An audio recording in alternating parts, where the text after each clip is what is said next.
Bugün sizlerle birlikte fizikadan 7. sınıftan elektrik cereyanını baş alacağım.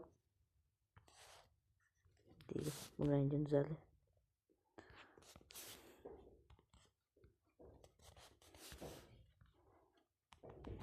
Değil. Çok böyle yazdım.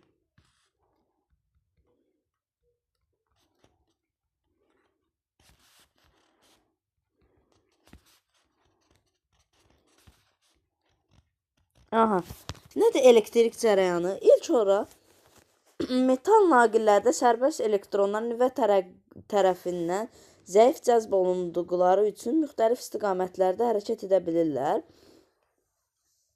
Yəni məsələn bir var cərəyanda, bir var məsələn bu A kürəsi olsun belə, bu da B kürəsi olsun. Bir var burada kürələr olsun belə yalandan da indi gör kürə deyil. Baş salmaq üçün. Burada da mənfi məsələn.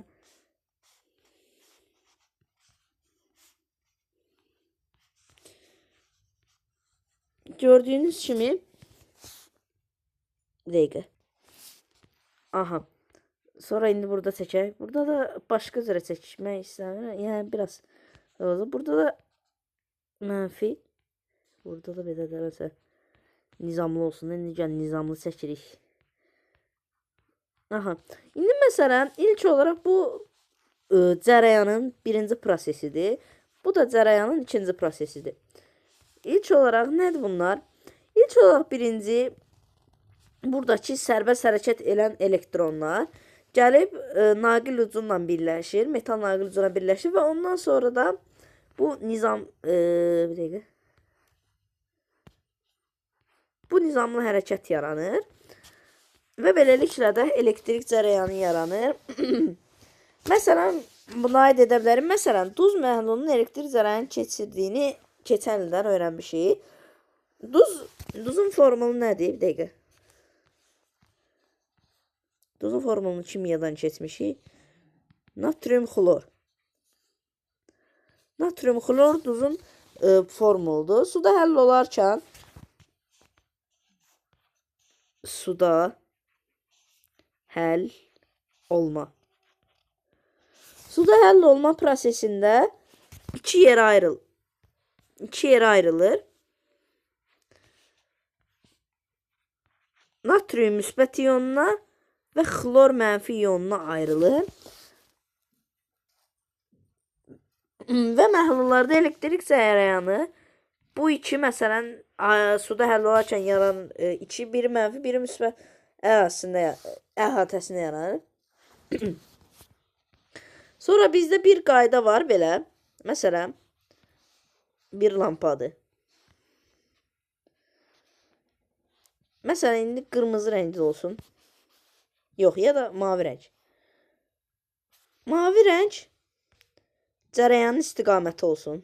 Cərəyan belə istiqamətdən gedir. Belə biraz qısa eləyəcəm. Bu cərəyanın istiqamətidir. Məsələn, belə gedir cərəyan. Aha. Belə gedir. Axır ki də yəni belə gedir. Bu cərəyan istiqamətdir. Yəni bir dövrə vurdu məsələn. Bir də elektronların sərbəst hərəkəti. Bir də elektronların sərbəst hərəkəti var. Onun üçün də sarı eləyim məsələn. Onda isə həmişə əksinə olacaq. Yəni həmişə elektrik cərəyanının əksinə olaraq sərbəst elektronlar hərəkət edəcək həmişə. Aha, bu da belə bir dövrə vurdu. Baxın gördüyünüz kimi və cərəyan şiddəti qısa nədir? Elektrik cərəyanını xarakterizə etmək üçün cərəyan şiddəti adında fiziki kəmiyyətdən istifadə olunur. Həm də bir də o bir başqa tərifi naqilin en kəsiyindən 1 saniyədə keçən elektrik yükünün miqdarı cərəyan şiddəti adlanır. Aha, indi bunu qara rəng elə bilərik. Cərəyan şiddətinin düsturu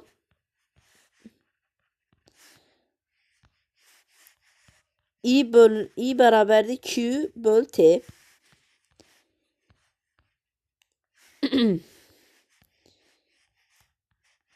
I cərəyanın vahididir.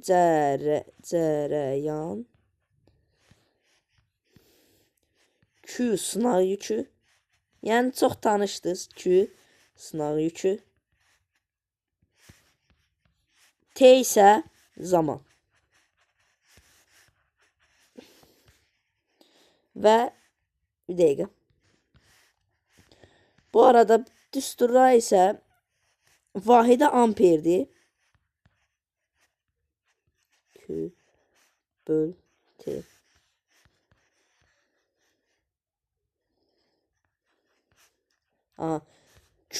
Sınaq yükünün vahidi klon deyildi. T'inki də saniyə. Bu da amper. 1 amper. Amma cərəyan skalyar kəmiyyətdir. Həm də amper vahidi beynəlxalq vahidlər sistemindədir. Sonra isə burada önəmli qeydlərdən biri. Məsələn, bunlar çox vacibdir. 1 mikroamper məsələn bərabərdir 10 üstü mənfi 3. Bir dəqiqə. Bir də onluq kəsinə yazmıram. Onluq kəsindən uzun gedir. 10 üstü 3 amper mənfi 3. 1 mikroamper isə 1 mikro isə 10 üstü mənfi 6 amperdir. 1 nano belə, yəni 1 nano amperdə 10 üstü mənfi 9 amperdir. Hələ mikro, hələ nanoda. Sonra isə məsələn 1 kilo amper bərabərdir məsələn 10 üstü 3 amper. Yəni belə məsələn öncələrdən keçdiyimiz klon məsələsi yenə burada aiddir. Yəni heç bir fərqimiz olmur. Ondan sonra başqa heç bir yəni çox şey yoxdur. Cərəyanı ölçən cihaz ampermetrdir. Ampermetrin də işarəsi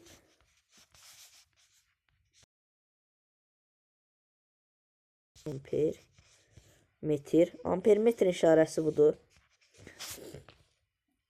Və və məsələn belə bir quraq ampermetrin izahını verim. Məsələn burada qalvanik element. Mənfi. Burada açar bağlı halda olsun.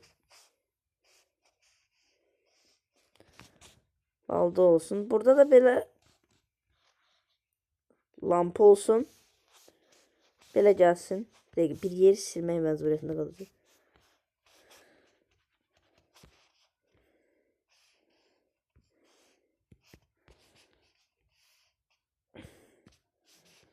Burada bir dənə ampermetrimizi yerləşdiririk. Yəni burada mahiyyətini baş salırıq. Yəni burada lampanın cərəyan şiddətini ölçməyə çalışırıq. Yəni qısacası belə qursaq, məsələn ampermetrin. Bu arada ümumi siniflərə deyim ki, bu 7-ci sinifin dərsliyində nəzərdə tutulmuşdu. Yəni ona görə 7-ci sinif səviyyəsində nəzərdə tutulmuşdu. Sağ olun, salamat qalın. Əgər əlavə bir test məsələn olsa, şərhlər bölməsində qeyd edərsiniz. Dərsimiz bu qədər idi. Sağ olun, salamat qalın.